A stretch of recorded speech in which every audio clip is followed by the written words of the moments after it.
Assalamu alaikum warahmatullah. Yan wa da fatan kuna lafiya, alheri ya kai muku barkono yaji kenan amma ba na abinci ba, yaji ga 'yan ta'adda.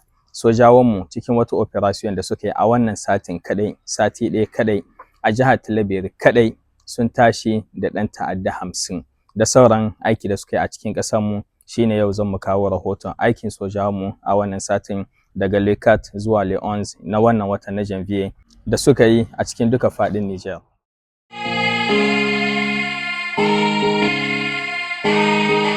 Da farko dai kamar yadda kuka ji operation barkono wata sabuwar huta ce wanda sojawanmu suka yi a yankin Talabiri cikin satin nan da ya huce.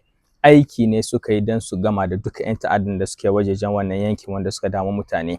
A nasarar da sojawa suka yi a yankin Talabiri a wannan operation yankin ta barkono sun tashi kenan sun kashe ɗan ta'adda 50. Sun ƙona wuraren zama da yawa na 'yan ta'adda wanda kinsu ne suna zama sun tashi da su, sun kama mutane, sun kama motuna. Har akwai wani wuri inda ake haƙo zinariya ba bisa ƙa'ida ba, wanda cikin rahoto aka ce wa'annan wurin ana haƙo zinariya ne 'yan ta'adda suna saida ta, kenan abu ne wanda yake ƙara musu ƙarfi. Cikin wannan operation yankin ta sati guda sojawanmu suka yi nasara babba a jihar Talabiri. Kada mu hito wai muna koke-koke muka cewa sojawa ko hukumar mu tana kula da wata jiha ba ta kula da wata jiha. A yau babu jihar da hukuma take kai mata kayan yaƙi take neman a kawo tsaro kamar jihar Talabiri, kuma muke fatan su ma 'yan ƙasa 'yan jihar Talabiri gaba ɗaya mu ba sojawanmu ƙarfin gwiwa, mu ba su haɗin kai don a kawo ƙarshen ta'addancin nan. Tare ne zan mu iya yin shi idan mun sa hannu a cikin hannu. A sauran cikin wajejen Difa idan mun tahi akwai 'yan Boko Haram guda biyu wanda suka je suka aje makamansu. Akwai sannan kuma wanda aka kama, akwai motoci da motuna da aka kama, akwai kuma magunguna na ƙwaya wanda ba bisa ƙa'ida ba ne, abu ne ana aiki da su don ƙwaya. A wajejen Agadez haka aka kama motoci kusan guda 4 wanda suna smogalkin essence suna saida shi ko kuma za su kai ma 'yan ta'adda, tare da cewa a cikin duka faɗin Niger aikin da sojawanmu suka yi a wannan satin kadai sun kashe 'yan ta'adda 70. Ɗan ta'adda 70 aka kashe, 50 kinsu a jihar Talabiri kadai ne. An kama mutum 44 wanda ko 'yan smogal ko kuma 'yan wani mugun abu ko kuma wanda suke zuwa suna ba 'yan ta'adda labari da sauransu. An kama ƙwayoyi da magunguna da shanu, ɗaruruwan shanu a Talabirin da kanta, wanda sojawanmu bayan sun tashi da 'yan ta'addan nan suka kamo su aka kai ma hukumar wannan yankin don ta maida ma shanun da dabbobin nan ga masu su gaba ɗaya. Sannan kuma mota da motuna da duka ƙoƙari, har akwai wurare wanda aka sa bumabumai amma sojawanmu cikin iyawa suka hidda su ba tare da sun tashi, ba tare da sun ji ma wani ciwo ba.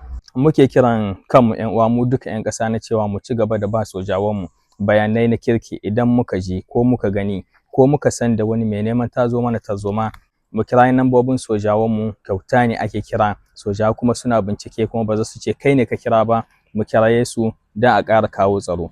A ce yau a sati guda kaɗai sojawa sun tashi da ɗan ta'adda 70. Wannan banda aiki a cikin gida wanda police da gendarme suke yi suna kama barayin wasu abubuwa da sauransu.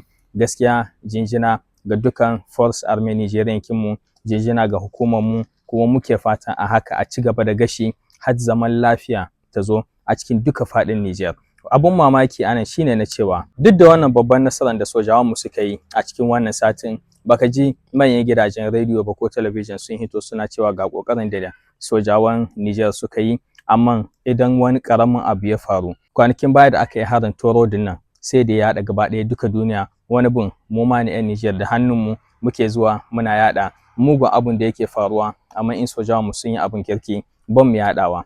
Dole ne mu san da cewa sojawanmu suna matuƙar ƙoƙarinsu, suna ba da rayuwarsu, sun bar iyalansu, sun bar matansu, sun bar fadansu, sun bar duka wani jin daɗi na rayuwa don su shiga daji su kare mu don mu zamna cikin kwanciyar lafiya, mai zirganiyar mu lafiya.